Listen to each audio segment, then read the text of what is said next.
Good evening from New York. I'm Chris Hayes. Tonight, a member of the United States House of Representatives is receiving death threats due, she says, to the actions of the President of the United States. And the president doesn't care. Congresswoman Omar sent out a release last night saying that your tweet from a couple of days ago has led to direct threats on her life. Any second thoughts about that tweet and the way it was produced and put together? No, not at all. Not at all. We're going to play the rest of Trump's response in a moment. Let's take a moment to remember exactly what happened here. The President of the United States posted a video that took a few words by Congresswoman Ilhan Omar, completely out of context, to suggest she was playing down the September 11 attacks. That video that he posted juxtaposed her words with images of mass murder. And as a result, Omar said she experienced an increase in direct threats on my life, many directly referencing or replying to the president's video. In her statement, Omar also noted the disturbing finding that counties that hosted a Trump rally in 2016 saw a 226% increase in hate crimes. That is a real study, by the way, she's citing, one that says something truly unnerving about how this president's rhetoric is received by some of his most ardent supporters. Now to the rest of the president's answer. Look, she's been very disrespectful to this country. She's been very disrespectful, frankly, to Israel.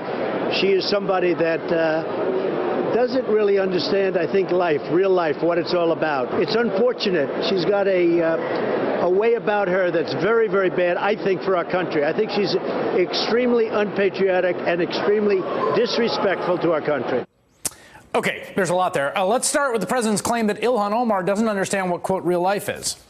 Whatever you think of Ilhan Omar or her politics or things she said, there is one thing about her that is indisputable. She sure as hell knows what real life is about. When she was 8 years old, Omar fled civil war in Somalia. She then lived in a refugee camp in Kenya for 4 years before making it to America as a high school freshman. And despite all that adversity, she eventually rose to become a member of Congress. Ilhan Omar was not, for the record, born to rich parents. She did not attend a private boarding school and get handed hundreds of millions of dollars by her daddy via dubious tax schemes and outright fraud, unlike the man who lectures her about real life. But it's no surprise that Donald Trump has such contempt for Ilhan Omar. Trump launched his political career by harnessing anti-Muslim bigotry with the lie that Barack Obama was a secret Muslim born outside the country.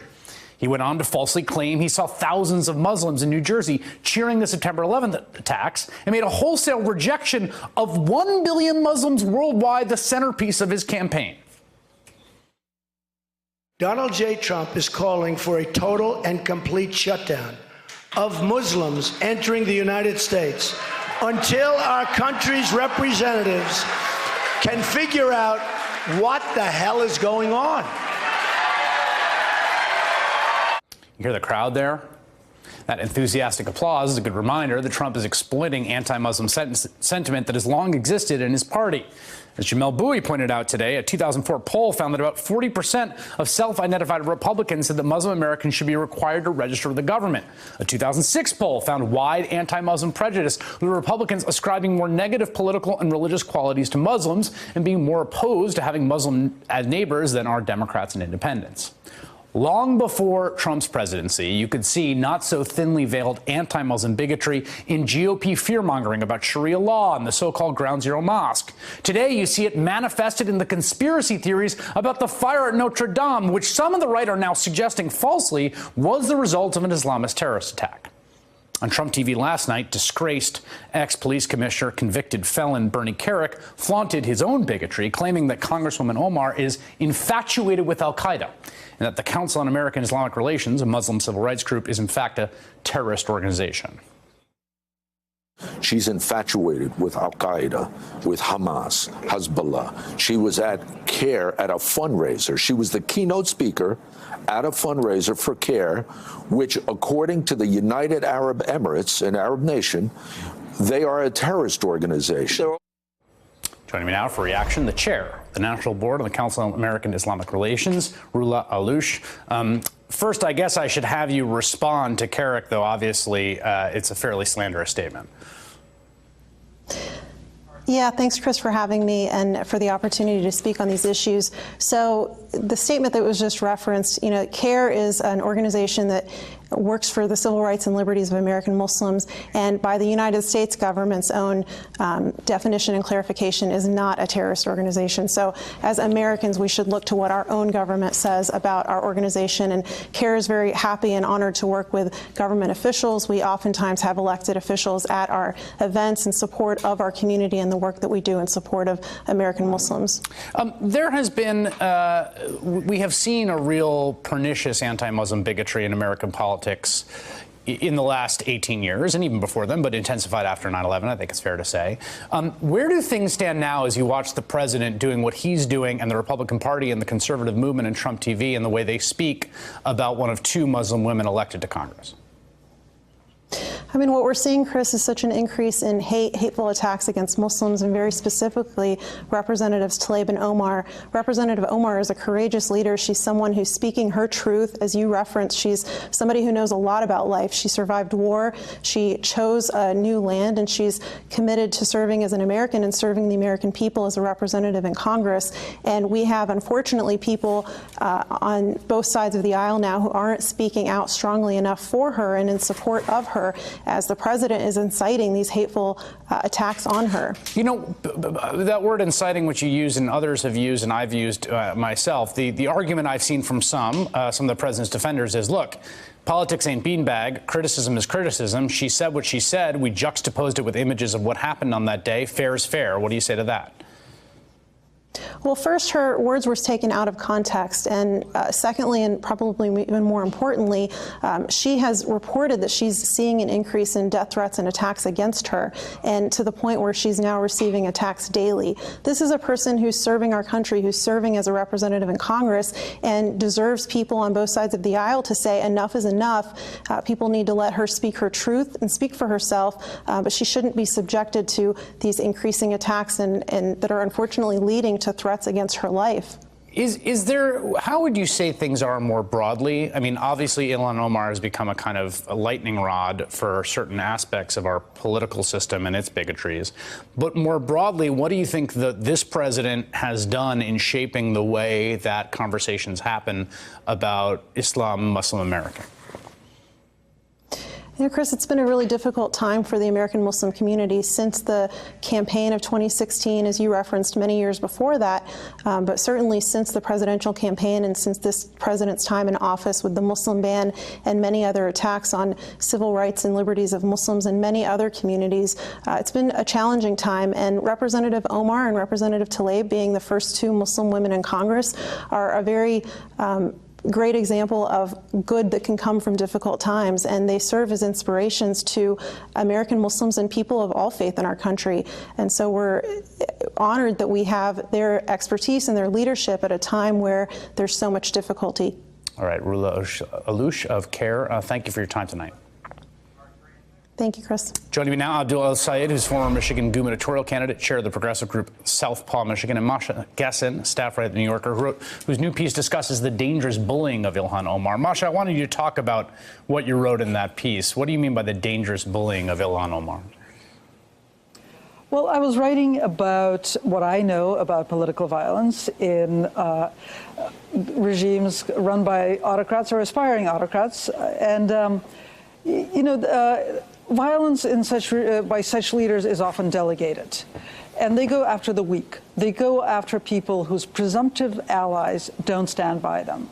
And I think that's what we're observing. We're observing Donald Trump basically painting a target on Ilhan Omar's back.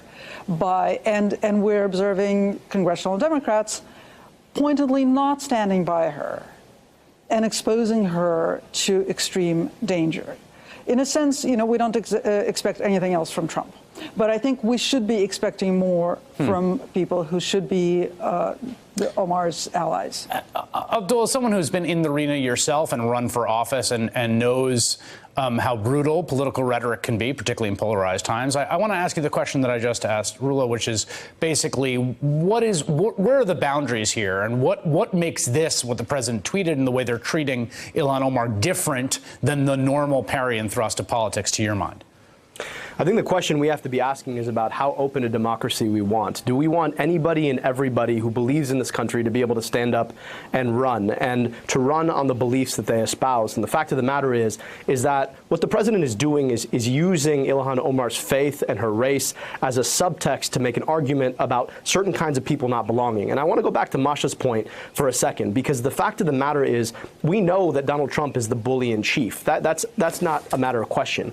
The matter of question is whether or not Democrats decide that diversity is a matter of window dressing, that we like you if you're not saying anything, or if Democrats are serious about standing up for members of our party who believe in potentially different ideas and are willing to speak truth to power on challenging conversations. And we're not seeing that out of the Democratic Party. I ran for office in 2018. I was not under the same kind of spotlight, but I had to take on a full-time bodyguard because of the number of death threats I was getting running for a state office. I cannot imagine the kinds of challenges that Ilhan and her family and the folks around her and her staff have to deal with every day, fearing for their lives because of the incitement of this bully and the failure to stand up on behalf of the Democratic Party leadership. You know, Masha, one thing that I think is sort of bizarrely memory hold here is that one of the president's more fanatical supporters, sent pipe bombs to 24 of his most prominent political foes just a few weeks before the election. He was pleaded guilty to that, Cesar Sayoc, but it was clear that he was picking out people based on who the president was going after. And the actions of one man, the president's not responsible for that person, but it's just a fact of the matter that looms over all of this discussion. Exactly. And again, political violence in modern times is often delegated.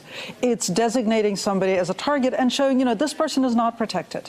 This person, nobody is standing up to defend this person. And what we saw, over the weekend is that House Speaker Nancy Pelosi said that she spoke to the Sergeant-at-Arms about protecting Omar.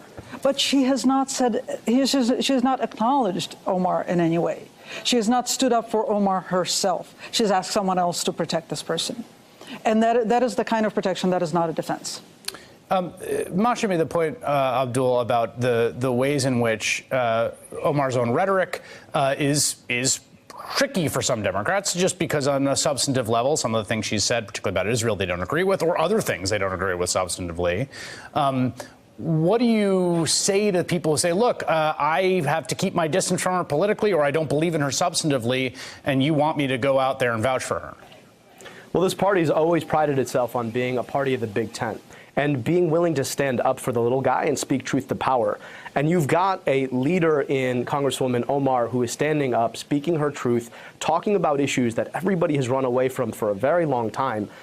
And what we're seeing is that the party is not standing with her. They're pushing her outside of the tent. That's just not okay. You mentioned Cesar Sayoc, and I'll tell you, now I've got a 16-month-old baby girl, and I remember getting a call about the fact that we had an FBI agent come to our house and that we were on Cesar's watch list. He had Googled our name and our address. And the fact of the matter is, you shouldn't have to worry about your kids being targeted for violence to run for office in this country or to serve your country. And one more point about Congresswoman Omar. This is a woman who's taken an oath to protect and defend the Constitution of this country, not once when she took office, but twice when she chose to become an American. And that's a choice that she knows well, because she was escaping the kind of challenges that she left in Somalia. This woman believes in this country, and we've got to believe in her and her leadership, and we've got to stand with our leaders, even if we might disagree with them politically. And the Democratic Party's got a lot of learning to do here.